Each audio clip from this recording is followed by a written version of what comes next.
Isn't it wild to you that the Democratic Party became the war party? Yes. That is fascinating to me, and I don't even know if they've seen the sand shift under them.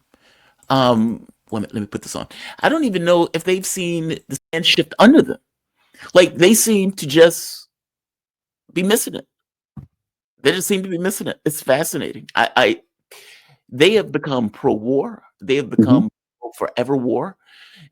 Even when JD Vance was in the well, not the interview, in the debate, JD Vance had to tell Waltz, hey, diplomacy is not a bad word, which is wild coming out of Republican Party that in my lifetime under the Bush years was pro-war, pro start like big wars. It's changed. It's just weird. It's a very weird shift that we're seeing, and they don't see it. Well, first of all, these designations of Democrat, Republican, conservative, liberal, these designations change over time. If you go back to classical liberalism versus classical conservatism, and then you look at all of that coming basically out of the French Revolution, and then you move through time, these designations change Mm-hmm. based upon history and based upon economics. And hence you have neoliberalism and these types of things. So that's the first point, is that well, African Americans traditionally were Republican because that was the party of Lincoln. And then as a result of Roosevelt and the New Deal, and then Johnson and our political affiliations have changed over time based upon realpolitik. And so that's the first thing, that these things aren't constant, that they do change. But the other thing, to your point, is the Democrats are clueless. When you listen to Hakeem Jefferies say on CNN, and I'm not picking on him, but he says what he says. He said this 2 days ago. Um, the Republicans control the House, the Republicans control the Senate, the Republicans control the executive branch. What do you want me to do? It's their government. Wrong answer, homeboy. That you're telling me what you need to do, if that's your perspective, and I say this with all due respect, go home, man. Just go home. You're an elected representative. What do I want you to do? I want you to represent. And if you can't figure it out, then bow out gracefully. Don't go away mad, just go away and call AOC. Call what's her name from Minnesota? Call uh call uh, call somebody. But but but dude, that's the wrong thing to say.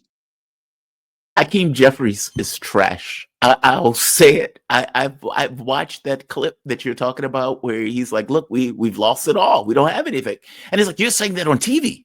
You're saying it outright. We don't know what to do. We don't have anything to do." CNN. And I go further. When he was talking to Jon Stewart, and in that conversation, Jon Stewart was like, "Well, hey, what is the infrastructure that you guys have?" Because people believed, or some people in your party seem to believe, that the issue is messaging. Don't you need to go back to New Deal politics? Effectively, if you're indeed the party of FDR, shouldn't you act like it? And shouldn't you have some level of substance built into the things that you're saying and the way that you're projecting yourself as the party of FDR? Hakeem Jeffrey says it's about feels. It's about feelings. That we need to make people feel good. Maya Angelou said that people would always remember how they feel, even if they don't remember what was said. And so we need to deal with people's feelings. Again, wrong answer. Wrong answer. Jon But Stewart is right to point out you've lost something. but Jeffries don't but see it. even if you believe, I'm still trying to work this out and get on the computer. Even if you believe that it's about feelings, he's still missing the mark, because he's not telling the American people how the Democrats and their policies will make people's lives better. If you make my life better, I will feel better. Yes. All he is saying is Donald Trump is the personification of evil, and we're not that. Well, that's the same thing that Kamala Harris ran on, and she lost. I was listening yesterday to what's the guy? Oh shoot, I just forgot his name. The senator from Maryland. Um, I know what you're uh, talking I'm drawing a blank on his name. about. You're fine. Cardin? Yeah. Is Cardin? Is that the name? No, not Cardin. He replaced Cardin. Okay. I don't even know why I do that. The number just anyway, the one of the senators from Maryland whose name escapes me. Chris Van Hollen. Chris Van Hollen. Thank Hollen. you. I was listening to Chris Van Hollen yesterday, and they were basically asking Van Hollen the same question. Mm-hmm. And all he had was Donald Trump is lying to the American people. He's broken the oath. In 30 minutes of listening to Chris Van Hollen, he never said what the Democrats are offering. Right there.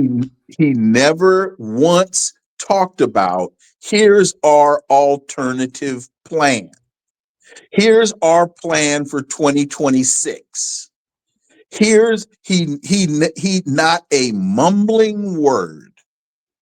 And that's the same failed approach that Kamala Harris used. Donald Trump is a fool. Donald Trump is evil. We know that. Donald Trump tells us that every single day. Why do I need you to reiterate the obvious? Tell me how you're going to make my life better. Yes. You're not doing it. They are not. Hakeem Jefferies, another one on CNN, goes after Trump, effectively saying they're fleecing the American public. They're shutting down and firing workers. The stuff is, and again, I listened to that and I say, hey, dude, you're right. But what's infuriating about it is it's purely reflexive. It's purely in opposition to. It's not like we have a body of ideas that we're standing on, fighting on in regards to our value set that is to the betterment of the American public in opposition to. It's just in opposition to. There is nothing underneath. It's no substance. It's kind of the Stewart thing again. What Stewart points out, there is no substance underneath what you guys are putting out. It's just reflexive. It's just reactive. And I don't know if that works. I just don't know if that works. I don't get the sense. Well, wait a minute. Yes, you do. You know it works. I mean, it doesn't work. I'll just say it doesn't work. Yeah. You know how we know it doesn't work? It ain't Trump working. Is president. It ain't working. Yeah, Trump is president. Trump is president. When you flip the switch, the bulb is out. I want you to give your take on this from Sanders. Sanders is being questioned about Musk, some of the things that are taking place in government under Trump. They've been firing workers left and right. I think like from multiple offices that they have effectively been eliminating workers. All right, this is Sanders. Again, it's frustrating to me because what Sanders is talking about is what Sanders had, but Sanders wasn't willing to go all the way with it. But he complains about it now. This brings back memories. It's unfortunate, but I'm going to play the clip. Yeah, at the end of the day, not only do they want massive cuts to programs for the working class in this country in order to give tax breaks to the very rich, and then they want to move to the privatization of every important government agency. Into this, and what we do know is that there's a lot of people that still remain in the database, but as far as people who are actually getting payments, it was 44,000 who got payments according to an audit that was done in 2023. Out of how many millions? There's tens of millions. So when they say tens of millions, that would be this is what we are dealing with. We're not only dealing with oligarchy, the incredible power of the very, very rich. We're not only dealing with a move toward authoritarianism, we're dealing with what is new to America, politicians have always lied, nothing new about that. But the level that we're seeing right now, the big lie, over and over again, and it goes out, there's a big lie, and then it goes out on Musk's Twitter to several hundred million people, repeated over and over again. Now the word is out there, people on Social Security, 150 years of age. Can you believe it? The whole thing is corrupt. It's broken. Well, where does that lead you, Caitlin? What's the next step? If government can't do anything, if Social Security doesn't work, if Medicare doesn't work, if Medicaid doesn't work, we're going to get rid of all of those programs and we're going to give it over to the billionaire class to run it. That's what you think they're ultimately trying to do. Yeah, He's right. Like I can't fault anything that he just said there. And it's this kind of New Deal Democrat, but that is not the party. Like that's the part that's infuriating to me, right? Sanders is making this pitch, but it wasn't like the Democratic Party did anything to, let's say, protect, to expand, even advocate for in real terms, any like those systems. So he's right. They are trying to get rid of these things. Republicans have always wanted to privatize this stuff. Give me your take on this. I'm sorry. Well, no, you're absolutely right. Bernie's absolutely right. And again, Hakeem, this is not personal. Sit down and let Bernie take control. Because Bernie Sanders is speaking the truth. Bernie Sanders is articulating the reality that you can't seem to comprehend. But the problem is, Bernie Sanders is an outlier within his own party. So right now, they want Bernie to speak because Bernie Sanders has become a sheepdog. Bernie Sanders has become a bell cow. Bernie Sanders has become the voice that the Democrats want out there in mainstream to bring people to the party.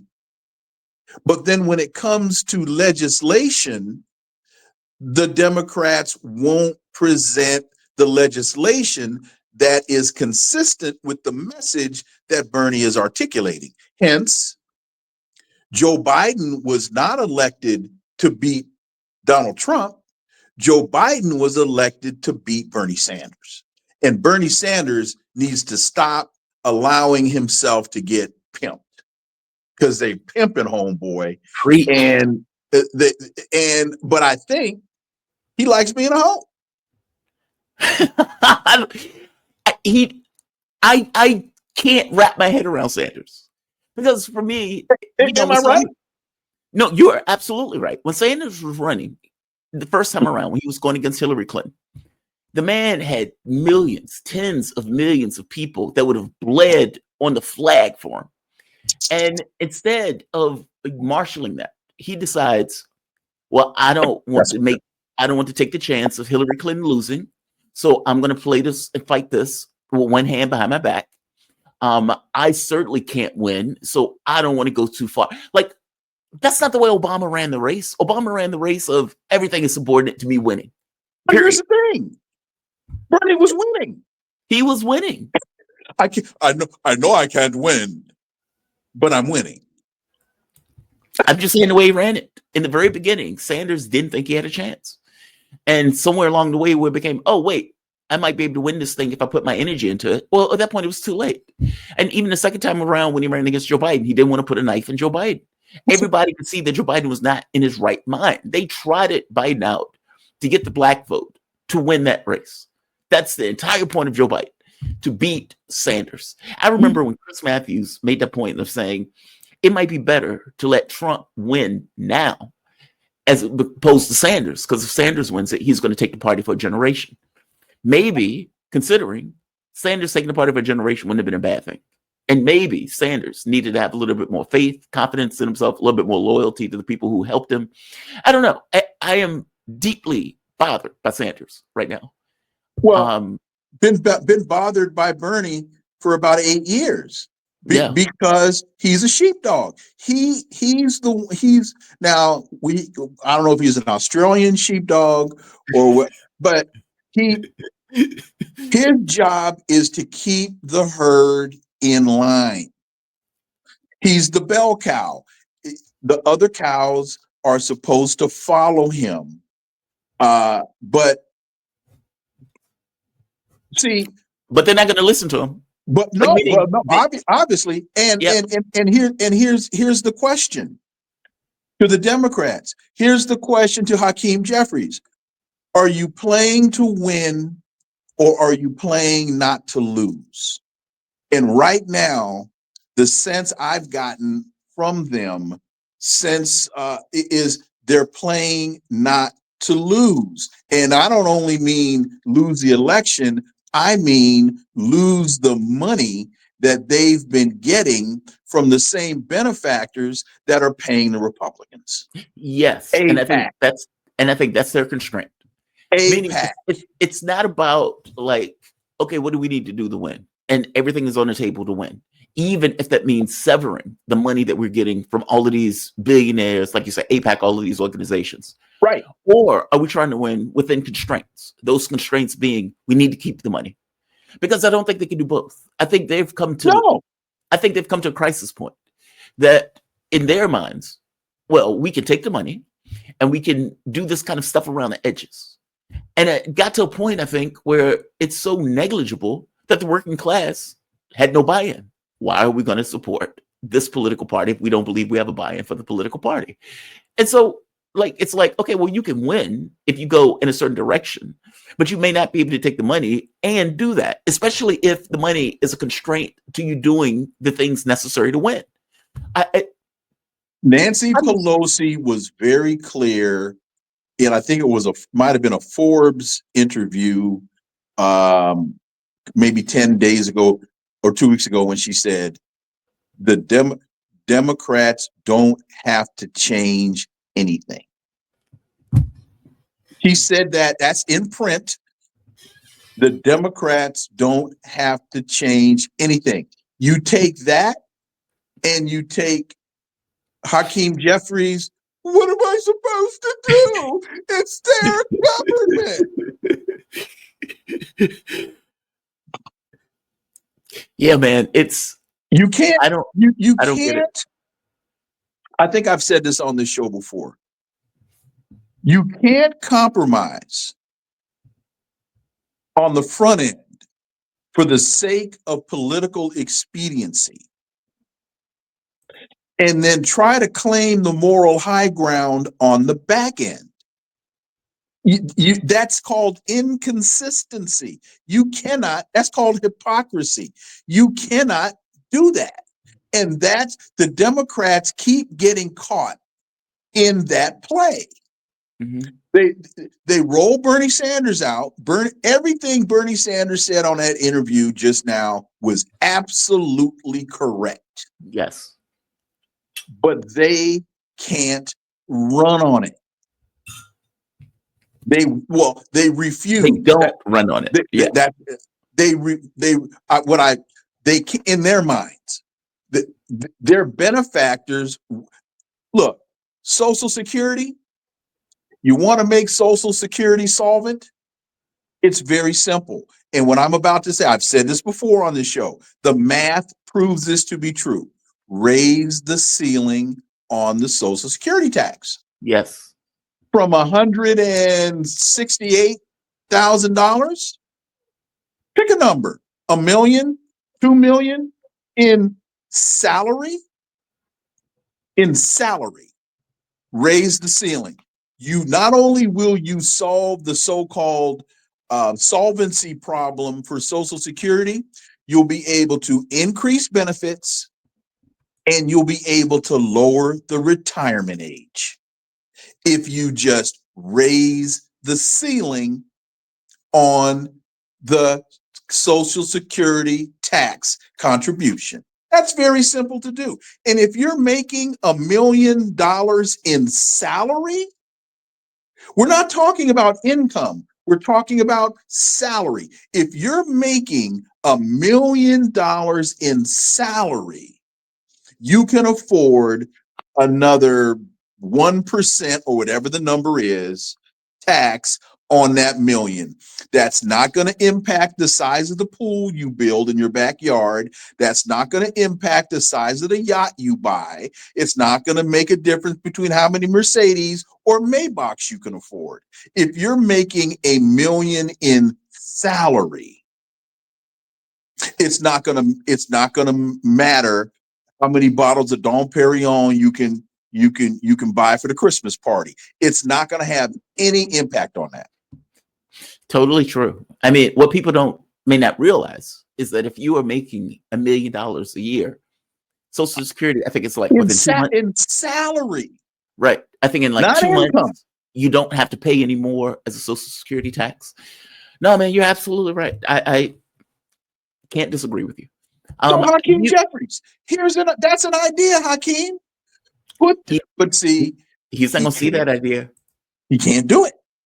He's not going to see it. I would say they won't do it. I'll say they won't. Well, no. That's what we're saying. The same thing. Yeah. The parameters around him won't allow him to do that. That's what we're saying. The exact same thing. He won't do it. He's scared to do it. Trump should be an indication that they can do it. And I know, and let me explain what I mean by that. Trump comes in and fundamentally changes orthodoxy on Ukraine almost overnight. Mm-hmm. I mean, just bam, it's done. This is where I am. I don't care what the previous presidents did. In fact, I think the previous president was incompetent, and not just incompetent, could have gotten a deal. Meaning, it shows precedent that ideas, bodies of ideas can change. Where you are moving towards can change. And it can change the moment that you decide it changes. They don't seem to get that. And that's the most infuriating part about this. Like, Trump is weirdly enough a template for that they don't quite seem to get. He is a different Republican in regards to this foreign policy stuff. Yeah, he wants to fleece the American public. Yes, he's the typical Republican that wants to gut services.